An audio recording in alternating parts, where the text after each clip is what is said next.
This is Citizens Gone Wild, and Dr. George is in charge here.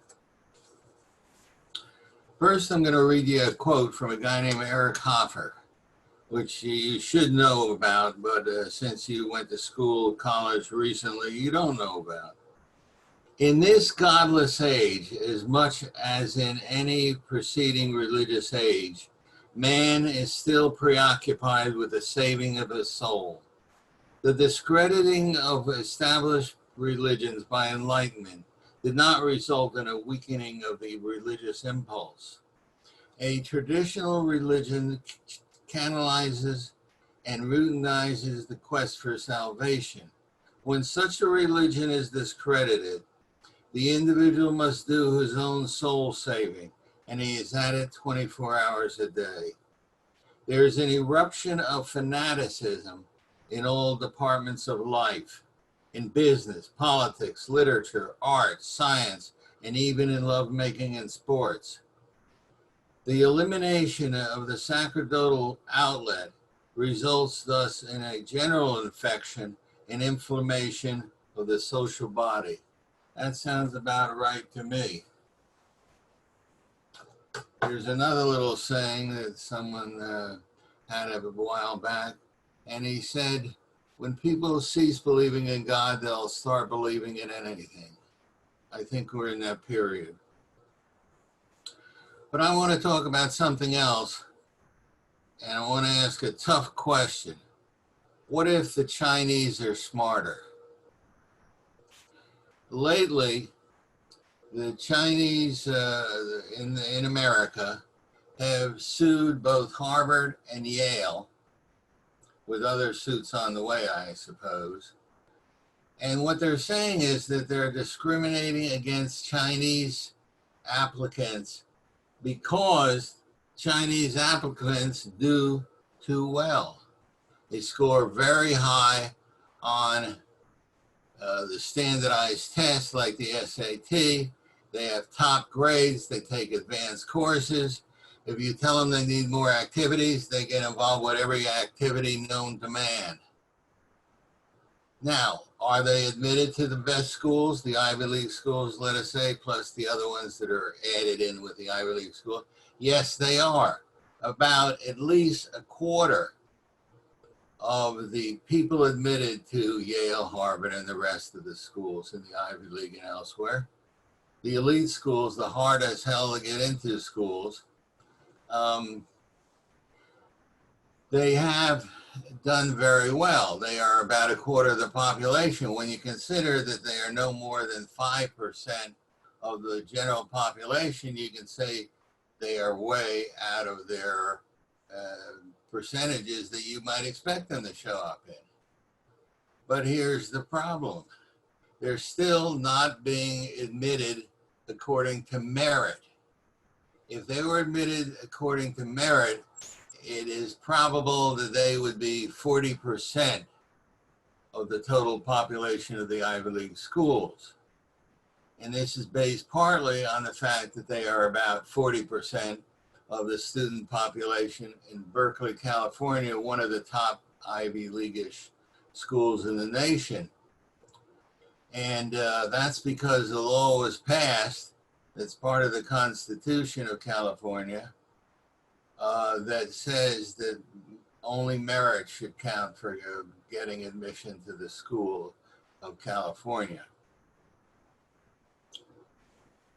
If you look at the academic accomplishments of the Chinese and of the Indians and other Asians as well, you find something truly remarkable.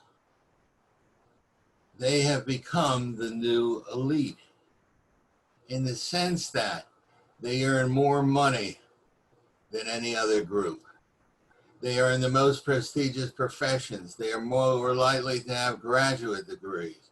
They are more likely to be in the most prestigious fields such as medicine and law. They win Westinghouse Science Awards faster than you can eat M&Ms. They get into the most prestigious high school, the Bronx School of Science, for example. That's especially important because the Bronx School of Science goes strictly by test results. They don't want to know if your mommy loves you or hates you. How smart are you? In. Not so smart? Out. Now, there were two pictures in the New York Times about a year and a half ago. One showed Stuyvesant High School, one of the top three high schools in New York City and the world, I guess. And the first one was from 1970. Excuse me. In 1970, the picture of the incoming class showed a fair number of Black Americans. They were there at least as 13% of the population of the school. And the 13% is about the population Blacks make up in this country. Then there's a second picture of today, and I counted 2 Black people. That's it. And I wouldn't be surprised if one or both of those Black people were recently from Nigeria. This is what has happened to our African Americans in America. Now, this is a dynamite subject. I mean, this is combustible. And a lot of people say, well, maybe there are other reasons that people are not equal, because we've basically gone to the attitude of every damn group is equal or else we call you a racist if you disagree. I don't want to be called a racist. So I'll tell you some of the reasons that might intrude on this issue. One is countries like India and China are tremendous compared to us. We have about 330 million people in this country. China and India have about 1,250,000,000 each. Who knows? 1,250,000,000 plus 1. Okay, here's another idea. The Asian kids study much harder. This is probably true. If you go into a college library on Saturday night, about the only people there are Asians. But might it also be that they study hard because in this area they succeed a lot, and that reinforces, why don't I keep studying? Because I'm doing real well. But there's a problem.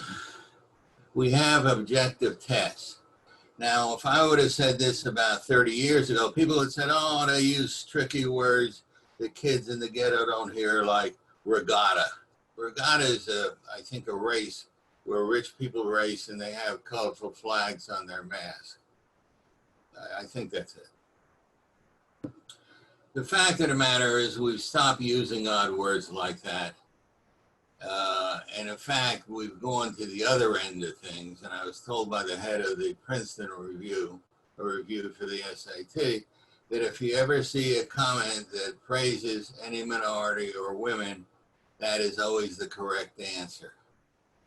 At any rate, we have, and we've given many times, worldwide tests. These are tests that have no relationship to information that only local people would know. They are stripped out so that they are as purely as objective as the experts in this country know how to make them. And if the experts in this country know what's good for them, they make them very objective. Here's the problem. It works out the same damn way. Asians do better. By the way, everyone always spends their spare time yelling at white people. But actually, you should spend more time yelling at another group, perhaps. In these international objective tests of intelligence, Asians turn out to be number 1. White folks are only number 2. So what can you do? What if they are smarter? What are we going to do? Are we going to let or allow or even promote the more and more Asians into the Ivy League until finally They make up the majority of the people in the Ivy League. Would there be anything so bad about that? Well, here's the problem here. Nowadays, we reward people monetarily, not only by how smart they are, but that's important nowadays. Basically, if you go to college and you have a degree that says something about computers in it, you're going to be all right. You're going to be in the upper middle class for the rest of your life unless you drink on the job. But if you pay attention and do what's right, you'll do that. You'll also start a lot of the companies, by the way, in technology. So what do we do nowadays? The question I have is, will this result in continuous discrimination against white people? Doing a little bit of research on my own, I found that not only do the Ivy League schools help out African Americans who can get into schools with lower grades and lower test results, and that is something that I happen to agree with, but they also help out Hispanics. Hispanics are wonderful citizens. They're the hardest working people in the country since the Pilgrims. And I'm not sure if we should count them out on theirs either. They work and they work. They did not come to this country for affirmative action. They came to work, rest for a brief period of time and get back to work. But still, they have become a category that you need to fill up to avoid being called racist, and to avoid being attacked by the government, and to avoid being attacked by your own alumni, and so on and so on and so forth. So that's another group that whites, in effect, have to move over to accommodate. Now, personally, I happen to think that there's no reason to do that. You can make a good case, whether you agree with it or not, for helping out African Americans. You know, you can talk about the oppression which occurred here, and you can talk about the slavery and the aftermath of slavery. You can talk about this. But with Hispanics, what the hell do you talk about? Why should they be better off? Nonetheless, they are at this point, and that number will only increase because there are more and more Hispanics in the country. So in effect, white people are going to be discriminated against twice, to accommodate African Americans and now to accommodate people who come from south of the border. And who knows what other group is coming out. Each of those groups take a bite out of the slots that whites could fit into. Plus, whites apparently aren't as smart as the Asians. And leaving aside various questions, that seems to be the case at the moment.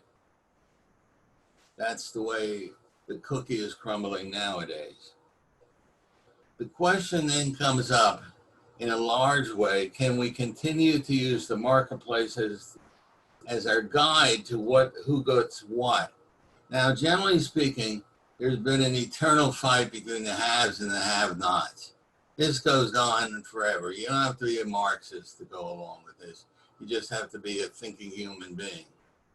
Now, during the past 400 or 500 years, we've kind of switched a little bit in our thinking.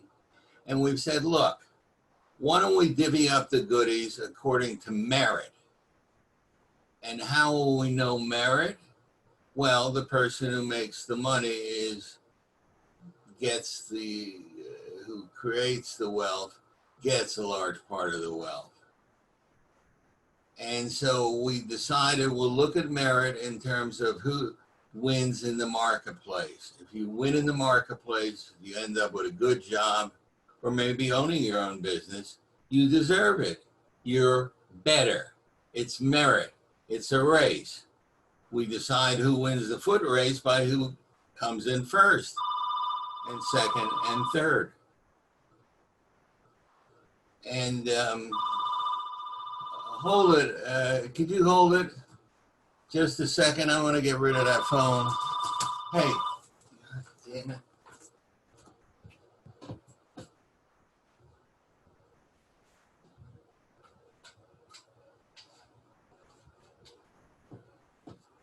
Hey, Christian, Yeah, there's a, just start there's a from that little point. piece.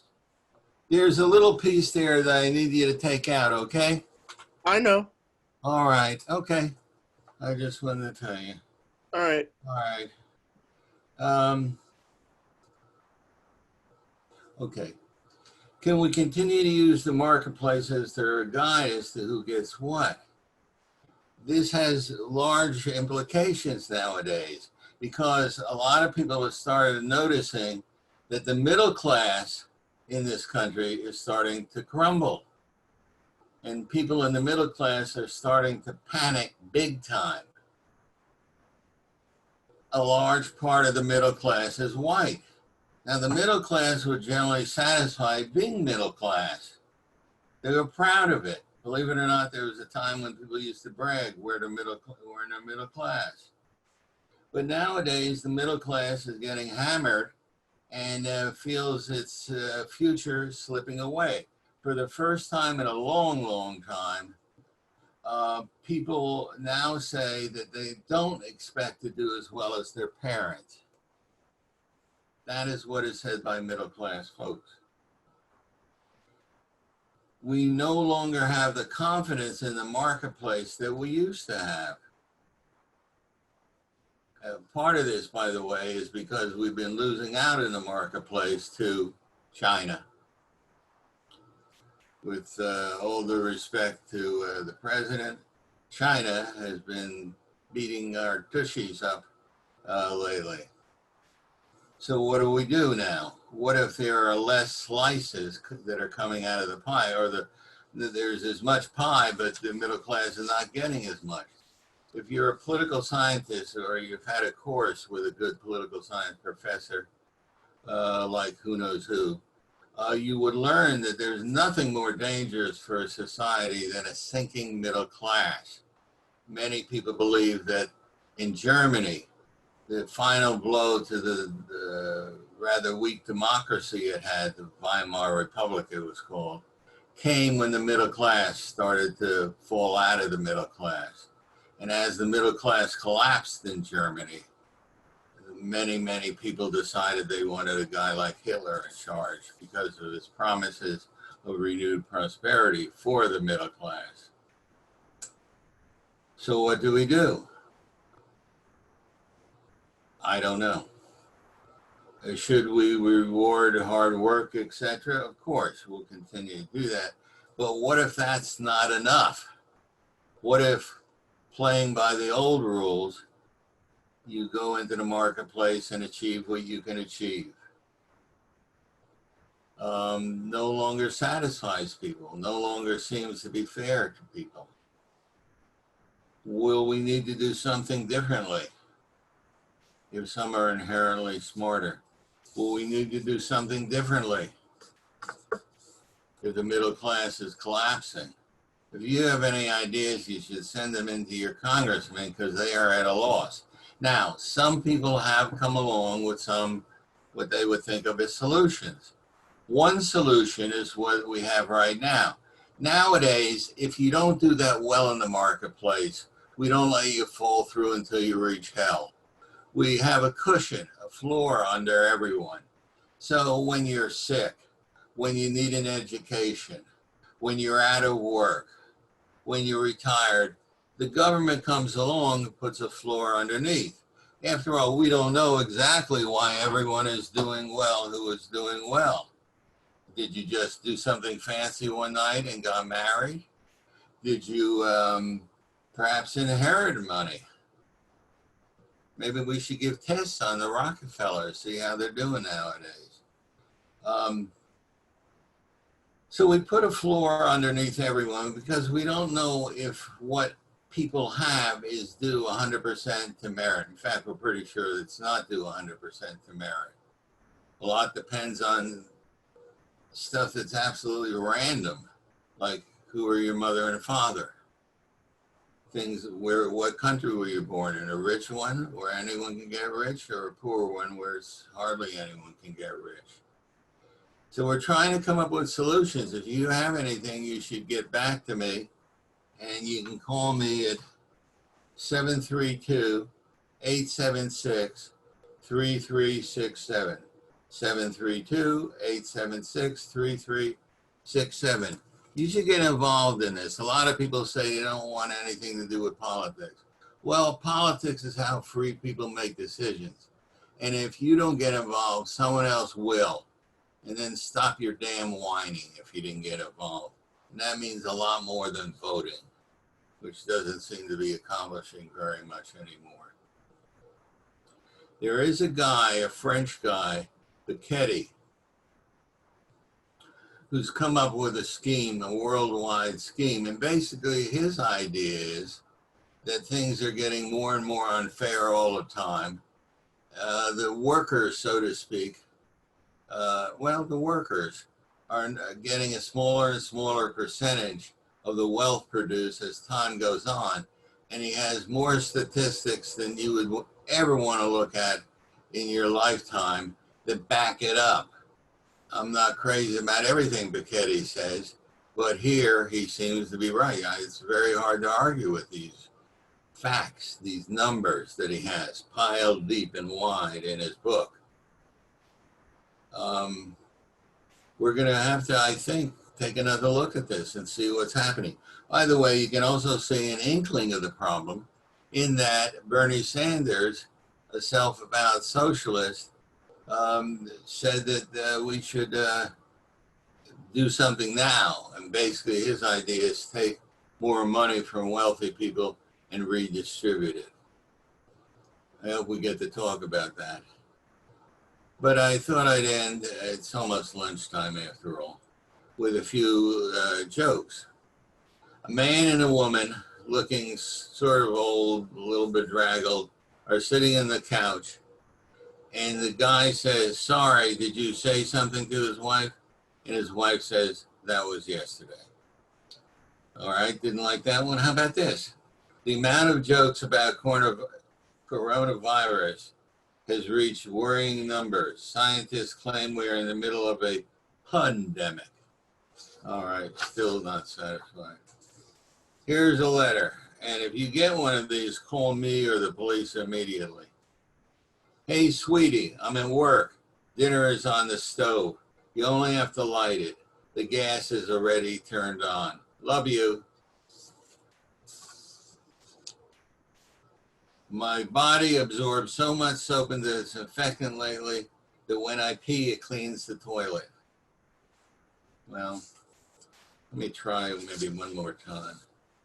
I swear we are fighting two pandemics, coronavirus and stupidity. I'll buy that. Here's the last one. Unfortunately, it's a little complicated. A homeschooling mom posted that her kid called her on the phone from his room and told her he missed the bus and won't be in today. That's the best I can do. I'm not that well paid. I hope to see you next week at 11 o'clock on Monday. Thank you.